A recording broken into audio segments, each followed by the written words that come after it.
thought they were dead. They're supposed to be. They are. I don't know. She's moving on the freaking gurney, man. Get out of the way. Come on, get out of the way. Lisa, back up here. Get off of him! You all right? Jesus. Diary of the Dead is a zombie horror film directed by George A. Romero, and it is a very interesting entry in his famous Dead series. The movie follows a group of college film students who are making a horror movie when a real zombie outbreak suddenly begins. Instead of just trying to escape, one of the students, Jason, becomes obsessed with filming everything. The film is presented as footage collected and edited by the survivors, giving it a found footage style.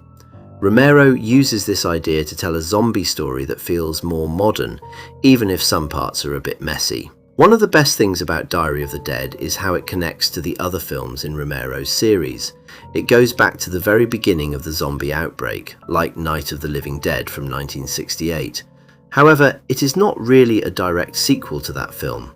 Romero described Diary as a new beginning, and the story works almost like an alternative version of the original outbreak. The earlier films in the series each focus on a different part of society. Night of the Living Dead is about strangers trapped together and struggling to survive. Dawn of the Dead moves the action to a shopping mall and attacks consumer culture.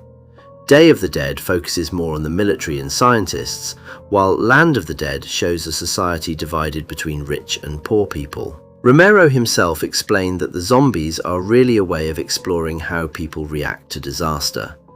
Diary of the Dead continues this idea, but its main target is the media and the internet. The characters are always filming, uploading, watching videos, and trying to find the truth. This makes the movie feel connected to the digital age of 2007. Romero is asking an important question. Is recording something more important than helping someone? Jason sometimes seems to care more about getting good footage than saving his friends, which makes him a pretty frustrating character, honestly. The film has some good zombie scenes and a few memorable ideas, including the use of online videos and news footage to show that the outbreak is happening everywhere.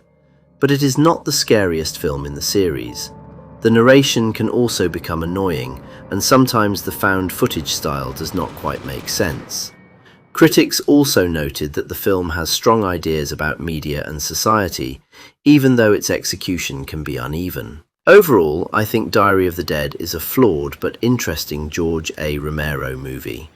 It is not as powerful as Night of the Living Dead or Dawn of the Dead, and some scenes feel a little silly or awkward. Still, the movie tries something different.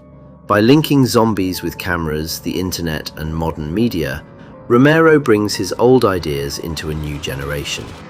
It may not be the best film in the series, but it is definitely worth watching for fans of Romero and zombie movies. I would give it around 6.5 out of 10, maybe 7 on a good day.